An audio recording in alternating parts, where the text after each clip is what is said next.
ఢిల్లీలో నోయిడా ప్రాంతంలో ఉగ్రదాడికి ప్రయత్నించిన ఇద్దరు వ్యక్తుల్ని ఏటీఎస్ బృందం అరెస్ట్ చేసింది. ఎస్, వాళ్ళిద్దరు కూడా చాలా చిన్న వయసు కలిగిన వారు. కానీ దేశం మీద తీవ్రమైన వ్యతిరేకత చూపిస్తూ పాకిస్తాన్కి సంబంధించిన ఐఎస్ఐ ఇంటర్ సర్వీస్ ఇంటెలిజెన్స్ అనే ఉగ్రవాద సంస్థకి ఈ భారతదేశానికి సంబంధించిన కీలక సమాచారం అంతా కూడా అందిస్తూ ఉన్నారు. అలాగే వారి దగ్గర నుంచి ఇక్కడ ఆల్రెడీ పాకిస్తాన్కి అమ్ముడుపోయిన ఈ స్లీపర్ సెల్స్ని ఎలా యాక్టివేట్ చేయాలి, ఈ సోషల్ మీడియాని యూజ్ చేసి, ఇన్స్టాగ్రామ్ని యూజ్ చేసి, ఈ టెలిగ్రామ్ని యూజ్ చేసి అక్కడి నుంచి వాళ్ళు సంప్రదింపులు జరుపుతారు. సో రీసెంట్గా ఏటీఎస్ యాంటీ టెర్రరిజం స్క్వాడ్ ఈ బృందం వీళ్ళిద్దరిని కూడా నోయిడాలో పట్టుకుంది. బాగ్బాద్కి సంబంధించిన తుషార్ చౌహాన్, అసలు పేరు అది కాదు అతనిది, హజ్బుల్లా అలీ ఖాన్ అది అతని పేరు. అలాగే ఢిల్లీకి సంబంధించిన సమీర్ ఖాన్, అసలు వీళ్ళిద్దరూ కూడా చాలా రోజుల నుంచి కూడా వారితో సంప్రదింపులు జరుపుతూ ఉన్నారు. అలాగే వీరి దగ్గర నుంచి చాలా విలువైన ఆయుధాలు, పిస్టల్స్, ఈ మందు సామాగ్రి, ఈ ఐఈడి బాంబ్కి తయారు చేయవలసిన సామాగ్రి, అలాగే కొన్ని పరికరాలు, కొన్ని డివైజెస్, ఇవన్నిటిని వాళ్ళు స్వాధీనం చేసుకున్నారు. మరి వీరికి పోయే కాలం ఏంటో, భారతదేశంలో బ్రతుకుతూ భారత్లో అటాక్ చేయడానికి వీరు ప్లాన్ చేసుకున్నారు. ఇద్దరిది కూడా చాలా చిన్న వయసు. అయితే ఇంతకుముందు కూడా ప్రధానమంత్రి నరేంద్ర మోదీ గారిని చంపేస్తాం, మాకు సహకరించండి, మాకు కొన్ని డబ్బులు హెల్ప్ చేయండి, అలాగే ఒక డేట్ని కూడా ఫిక్స్ చేసి అమెరికాకి సంబంధించిన ఇంటెలిజెన్స్కి కూడా వీళ్ళొక మెయిల్ పెట్టడం జరిగింది. సో ఇటువంటి కార్యకలాపాలకి పాల్పడుతున్న వాళ్ళందరూ కూడా ఈ భారత్పై తీవ్రమైన వ్యతిరేకత ఉన్నవారే.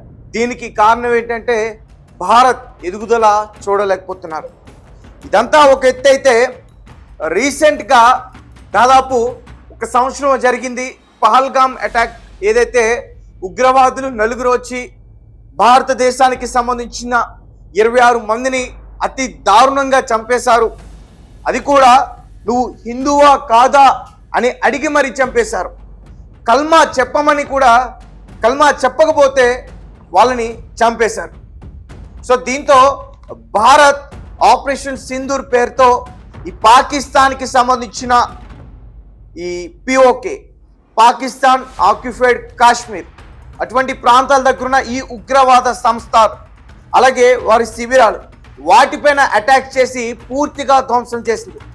దగ్గరగా ఈ ఉగ్రవాద సంస్థలో శిక్షణ పొందుతున్న 150 మంది చనిపోయారు. అలాగే ఆ ఉగ్రవాదానికి సంబంధించి జైష్ మొహమ్మద్ కావచ్చు, లష్కర్ తోయిబా కావచ్చు, ఇటువంటి సంస్థలకు సంబంధించి హెడ్స్ ఎవరైతే ఉన్నారో వారి కుటుంబ సభ్యులు కూడా ఈ దాడిలో చాలామంది చనిపోయారు.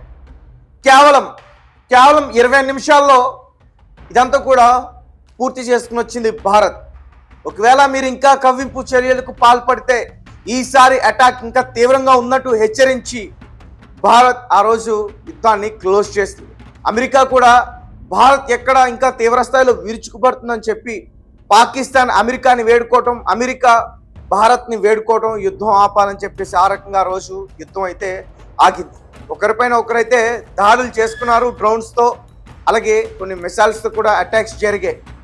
భారత్లో అయితే మాత్రం కేవలం ఉగ్రవాదులు జరిపిన ఏదైతే దాడి ఉందో దాంట్లో మాత్రమే ప్రాణాలు కోల్పోయారు. కానీ తర్వాత పాకిస్తాన్ చేసిన దాడిలో మన భారతీయులు ఎవరు కూడా ప్రాణాలు కోల్పోలేదు. అయితే దీంతో పాకిస్తాన్ ఎలా అయినా సరే ఆ రోజు జరిగిన దానికి కక్ష తీర్చుకోవాలని చెప్పి ప్రయత్నిస్తూ ఉంది. ముఖ్యంగా హైదరాబాద్, ఢిల్లీ, ఉత్తరప్రదేశ్, అలాగే సౌత్లో ఎక్కడో ఉన్న విజయనగరం, శ్రీకాకుళం, విజయవాడ, ఇటువంటి ప్రాంతాల్లో కూడా ఈ ఉగ్రవాదులు చాలా విస్తరించి ఉన్నారు. సో రీసెంట్గా ఇక్కడ ఉత్తరప్రదేశ్ నుంచి ఈ ఏటీఎస్ బృందాలు, ఈ యాంటీ టెర్రరిజం స్క్వాడ్, అలాగే ఎన్ఐఏ నేషనల్ ఇంటెలిజెన్స్ ఏజెన్సీ, అలాగే ఐబీ ఇంటెలిజెన్స్ బ్యూరో, ఇటువంటి వారు కూడా నేను ఏదైతే చెప్పానో ఆ ప్రాంతాలకు వచ్చి వాళ్ళందరినీ కూడా పట్టుకున్నారు. అలాగే వీరిలో కేవలం మగవారే లేరు, ఆడవారు కూడా చాలా మంది ఉన్నారు. సో రీసెంట్గా హైదరాబాద్, మోయినాబాద్ లాంటి ప్రాంతాల్లో కూడా ఒక స్త్రీని పట్టుకున్నారు. ఆమె కూడా ఉగ్రవాద చర్యలకు, ఉగ్రవాద ఏదైతే కార్యకలాపాలు ఉన్నాయో వాటికి సహకరిస్తూ దాడి చేయాలంటూ కూడా వాళ్ళు ప్లాన్ చేసుకుంటే మన ఏటీఎస్ బృందం వాటిని భగ్నం చేసింది. ఇక ఈ ఢిల్లీ విషయానికి వస్తే మాత్రం వాళ్ళు అనేక రకాలుగా వాళ్ళు దాడి చేయడానికి ప్లాన్ చేశారు. ముఖ్యంగా ఢిల్లీనే టార్గెట్గా పెట్టుకున్నారు. ఎన్సీఆర్ నేషనల్ క్యాపిటల్ రీజన్ అక్కడున్న ప్రముఖుల్ని చంపాలని చెప్పి వారి ప్లాన్.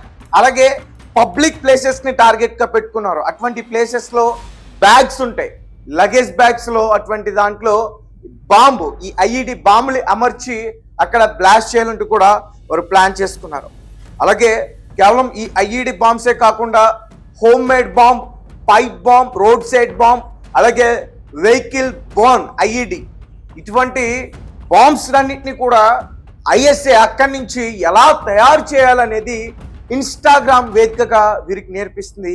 వారు రకంగా ఈ మందు సామాగ్రిని కొనుక్కుని ఆ బాంబుల్ని తయారు చేస్తూ ఉన్నారు. సో వీళ్ళిద్దరిని పట్టుకోకపోయి ఉంటే నిజంగా ఢిల్లీ కావచ్చు, ఇతర వేరే ప్రాంతాల్లో కావచ్చు, దారుణంగా దాడులు జరిగాయి. చాలా పెద్ద ఎత్తున బాంబ్ బ్లాస్టులు జరిగి చాలా మంది ప్రాణాలు పోయే అవకాశం కూడా ఉంది. సో మొత్తానికైతే మన ఏటీఎస్ యాంటీ టెర్రరిజం స్క్వాడ్ వీళ్ళనైతే పట్టుకుంది.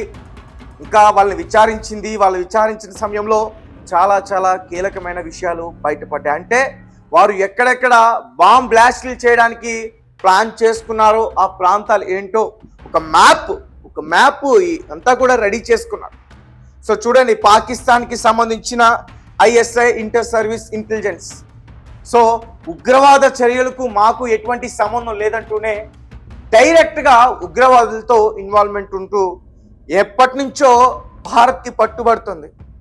సో మన భారత్కి సంబంధించిన మన నేషనల్ సెక్యూరిటీ ఏజెన్సీస్ కావచ్చు, లేదంటే మన ఎన్ఐఏ కావచ్చు, ఇవన్నీ కూడా వాళ్ళ చర్యల్ని తిప్పికొడుతూ, అలాగే ఏదైతే బ్లాస్ట్ చేయడానికి ప్రయత్నిస్తున్నారో వాటన్నిటిని కూడా భగ్నం చేస్తూ ప్రజల్ని సంరక్షించుకుంటుంది మన భారత్ సంబంధించిన మిలిటరీ, మన ఫోర్స్.